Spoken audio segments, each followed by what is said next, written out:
Erin is a Senior Master Sergeant, First Sergeant in the U.S. Air Force Reserve. We got to know each other through Veterans Voices. She's actually our fearless co-host. And Erin was telling me about this amazing vacation that she had, which I think shows the message that even leaders need to take care of themselves, perhaps especially leaders do. So I wanted to bring her in and talk with her about this amazing trip and what it did for her. Welcome, Erin. Thank you. Thank you for having me, Shauna. Happy to do this with you on the other side of the table today. Yes, I'm honored. Tell us a little bit about your military service and your background. Yeah, so I have been in the Air Force Reserve for 12 years now, getting ready to be 13. Currently, I'm a first sergeant, as you mentioned, for a rambunctious group of aerial porters down in San Antonio for Joint Base San Antonio-Lackland. And I've been a first sergeant now almost 4 years. So I started my first sergeant journey here at Travis Air Force Base for the 349th Logistics Readiness Squadron. And during that time, I was able to deploy. So within my first year of being a first sergeant, I deployed. Being a first sergeant is definitely, it's not necessarily meant for everybody. It is a position where your mission are your people. As you're taking care of them and they're taking care of whatever their mission calls for to serve in the Air Force, you're taking care of them on a personal and a professional level. So if things come up behind the scenes at home that affects them being able to be the airmen that they need to be, typically the first sergeant is the one handling that. But it's still extremely stressful. Yes. And this picture here really captures the heavy weight of leadership. Yes. That picture right there, I was standing with our guide on, obviously in a position of prayer, because for me, spirituality is huge for my resilience. It's huge for me to be able to stay and do what I do on a regular basis. Because as a first sergeant, even in the reserves, I have to be available to my airmen 24/7. It's not just a weekend job.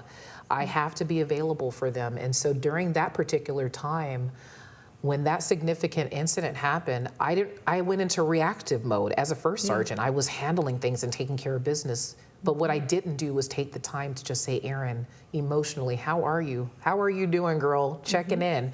Because as soon as I got done with that incident, I was flown right back to my deployed location and had to continue on with the remainder of my deployment. And it was a series of up and downs that I had to face. And it was actually somebody from the outside, your friend Ashley, that you've been best friends with since the 6th grade, calls you out of the blue and says, I'm going to Nicaragua. Do you want to come? Yes. Tell me about that phone call. And let me tell you, that phone call was so necessary because that was a year after the deployment and I hadn't really taken the time to face the emotional side of what happened on that deployment. And when I got back to the States, I had another series of events go on with airmen. I lost 2 airmen within a week and a half of each other.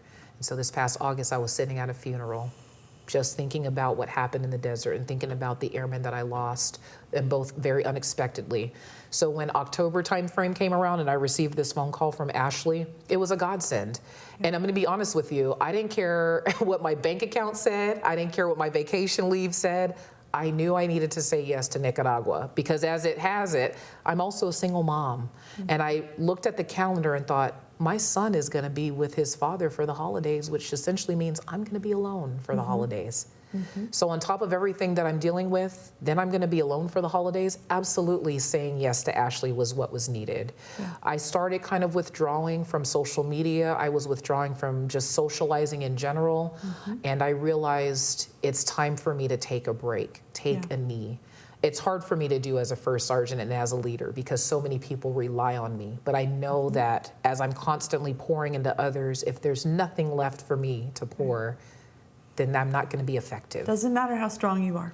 It doesn't matter. Doesn't matter. Eventually, that amount of stress and that weight of leadership will take its toll. It will. That's an important message that we really wanted to use this segment to express. And then you flew in. And you got this call and you flew into Nicaragua and you met this string of amazing people, starting with Mr. Carlos Mendez, taxi cab driver. Tell me about Carlos. Carlos was amazing from day one, up until it was time for me to leave, doing everything possible to accommodate us, me and my friends. And he took us places I never even knew existed there. He was just a protector. Not only did he just drive us, but he made sure we were safe. He made sure we were okay. And he only speaks Spanish, so he had me definitely definitely reaching into my my bank of different things, and speaking Spanish is one of the areas where I've definitely tried to strengthen, and I was able to do that with him because he wasn't speaking any English, but boy, we were able to communicate so well and have the greatest experiences. So it's almost like you landed and he gravitated to you and appointed himself to be on overwatch for you. Absolutely. And then not only that, he took you to these places like the volcano. Yes. Tell me about that you never would have known about otherwise. Never would have known about. And it was so amazing. Like, I don't even know that I have words to really express how breathtaking it was to stand up at the top of that hill and overlook not only the city of Managua, which is the capital, but to look into that volcano. I didn't even remember smelling smoke or ash. It was just this very beautiful, still, calm. We took 1 million pictures, to include with Carlos, and I could not thank him enough for that experience. It was nice to just have that quietness, but have all that bright light too at the same time. He took us to a mountaintop, and it was a statue of Jesus on the hill pointing out over San Juan del Sur. And it was, I don't even have words to express like how much that filled my soul. It was like food for my soul, basically, and my spirit. And he made that happen, and he was so grateful to do it. Like, I felt like he fed off of our energy and could see that he did something to help us, and in return, I feel like we gave and poured into him as well, not even realizing it. So that was very amazing for me, and the type of leader that I am, and because I so heavily rely on the spiritual pillar of my comprehensive airman fitness to keep me afloat.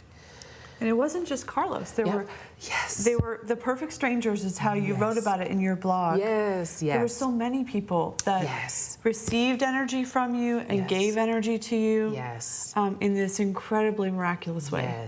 I had to blog about it. I don't know, and for the individuals, hopefully they'll get a chance to see this. I've expressed it on my blog, and I wrote it. It's called The Perfect Strangers, Los Extraños Perfectos. And every single person, there was a group of about 6 of them, every single person poured into me in a way that I didn't even know I needed. And that's why I believe that the Lord really answered my prayer before I left to go, because they took care of me in ways that I didn't even realize I needed. And after that, I was by myself because my friends had gone on a horseback riding trip, and I was sitting on the balcony. And it was the first time since 2018 when I deployed that everything I had experienced from that point up until now, with the death of the airmen and just the different scenarios that played out where I was fragile, I let it all go on that balcony. I cried the ugliest cry, had the snottiest nose, but I felt a sense of relief that I don't know that I would have experienced had I just stayed home and not decided to go on this trip.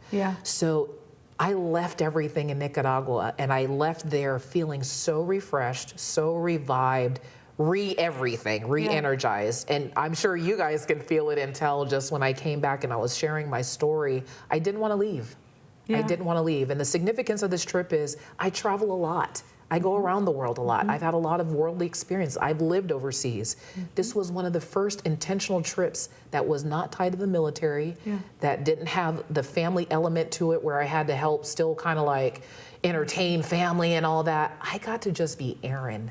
I didn't have to be Sergeant Escare. I didn't have to be Mom.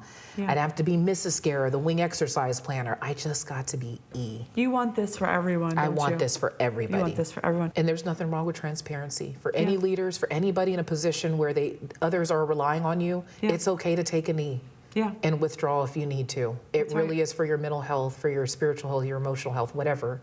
It's okay to recharge, even for the strongest people. That's right. Thank you, Erin. Thank you so much.